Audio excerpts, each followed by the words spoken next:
kati lero bwe kugendo sembayo kwogera ku kino ekintu kambaterewo na bifaananyi kuba njagala nnyo somesa omuntu ng'ekintu akitegeera ono Muammar Gaddafi kuba naye gayo ya mumensionize ono Muammar Gaddafi kamuteeke wano then kanteeke wano Nelson Mandela omulaba ono Ibrahim Traore ono Kyagulanyi ono Donald Trump wano kanteeke Putin bebo bifaananyi byejagala nkusomesezeeko then the next time wekusangayo ng'oliwa infinite class ngenda kublockinga from this video page yangu kublocking ddala kubanze saagala kusomesa muntu ng'obwongo bwe busika enjiri mwino gyongerayo okitegeera muna Uganda ono omwana ono Ibrahim Traore is an agent of doom ye agent wa communism and dictatorship plus centered democracy in Africa is an agent of Russia and China ono omwana ono okitegeera Russia ne China sawe bali mu Uganda bali mu minerals za Uganda mufunyemu kiki mufunyemu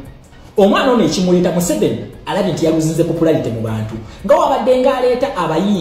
abayimbi mu Uganda nga tubasabula ba ekoni baani kati Museveni ayagala kukozesa mwana ono kubanga ono omwana bamulabanga icon eri abavubuka ono kati Museveni okwongera okuhypinga aleeta mwana ono already yasimbise ddala bagundi be ba agent be gye bali mu Uganda era baze kusinkana Museveni okitegeera bagenda mu campaign ya Museveni yatandika dda campaign okitegeera ekintu ekyo ono omwana ye agent wa Sitani gwe bayita Putin ne Russia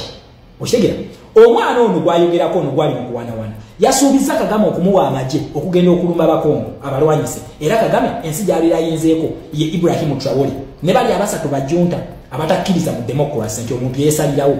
ono omwana agenda kuwalwanda amagye okulwanyisa Congo okitegeera mbagambye oyo abyogedde ebyo video just talina kyamanyi ku foreign policy naye ebigwawo byayogera bagenda kubiriwo naye tamanyi policy zalwaniramu muna Uganda esenga communism Museveni already ali mu BRICS ajawo senga Museveni atutwala mu BRICS temugenda kuddamu kulaba kalulu kanjogere kuli ku Gaddafi ono mumulaba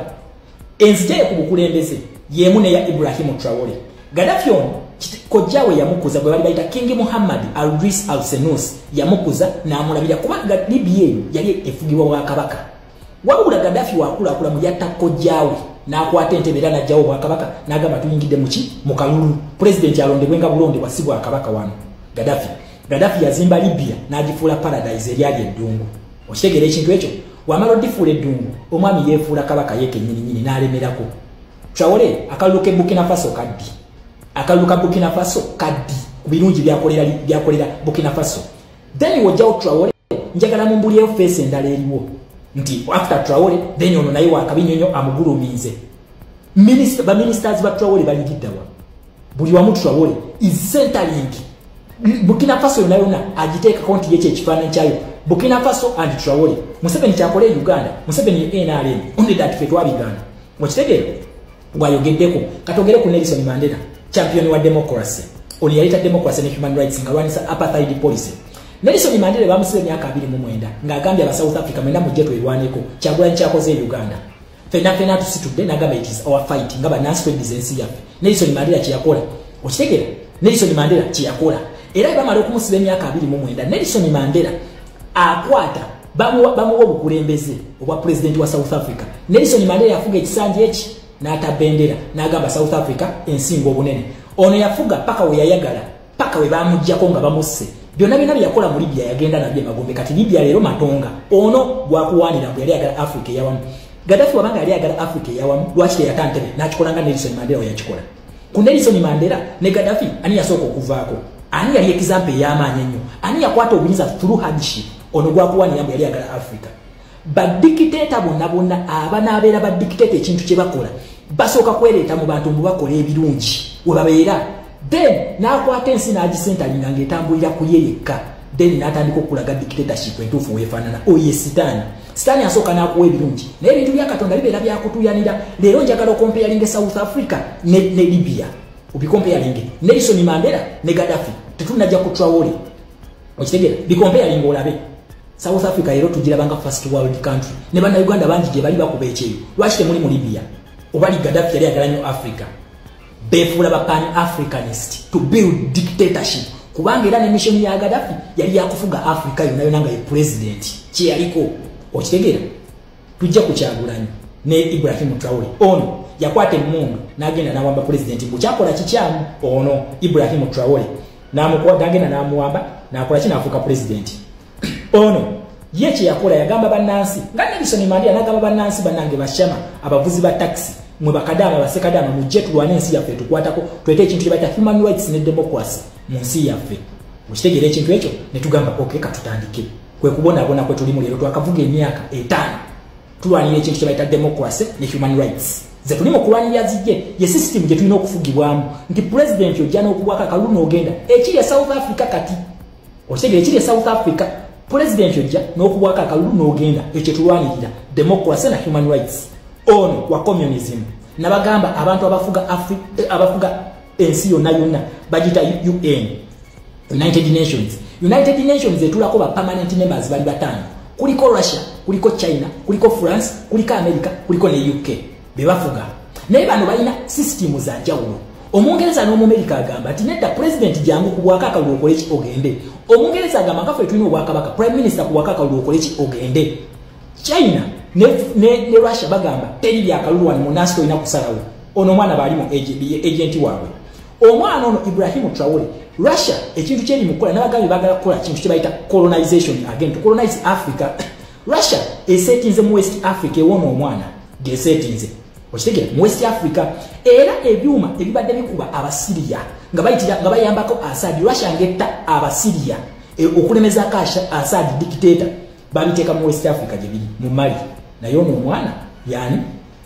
ono omwana ye yabira bayi overseer we byuma ye controller wabyo ngawe byava mu Syria okutta abasiria bili mu Mali ono omwana yakola ki yabira okitegera ekintu ekyo mu Uganda andaba leero awana Ibrahim Traore ebyuma je bili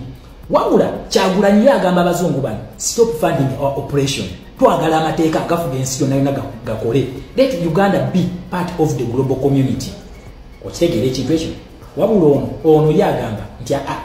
nze kanzimbe ensi yange naye nga sente azijja wa Russia ono okitegera so we have a Nelson Mandela we have a Gaddafi gwe mu Uganda ogenda nani Kyagulanyi Nelson Mandela this one is Gaddafi ono wa democracy ono wa communism ono e Gaddafi wa communism ono wa democracy kicho ogenda nacho lero ku Libya ne South Africa wegomba kicho yagala tuberemu so bana Uganda tutegere scope of this revolution it is communism versus human rights and democracy oshegera wabula ba ambassador bali babiri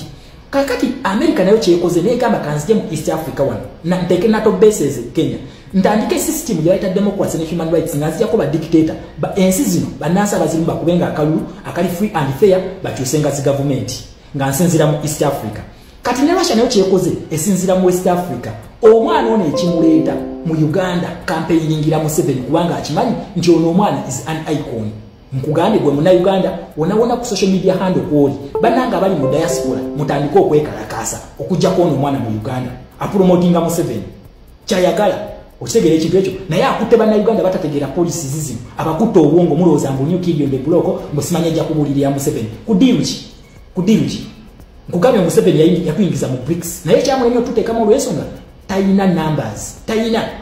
kati akimanyi nti wakoze ono muumba tutu ono omusiru ow'ennisha ajja musimanyi akomye akwata abavubuka abaddemu tuyingire gundi system ya Museveni kudiruki Kyagulanyi president twagala democracy.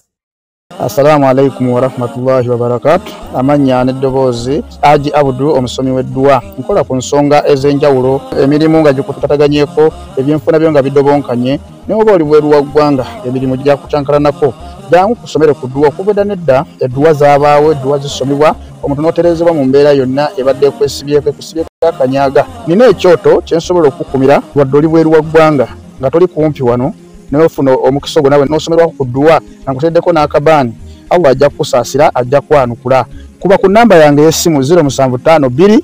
44 71 56 ne ku WhatsApp kwendi mpereza obubaka sobole okuyamba. Assalamu alaikum wa rahmatullahi wa barakatuh.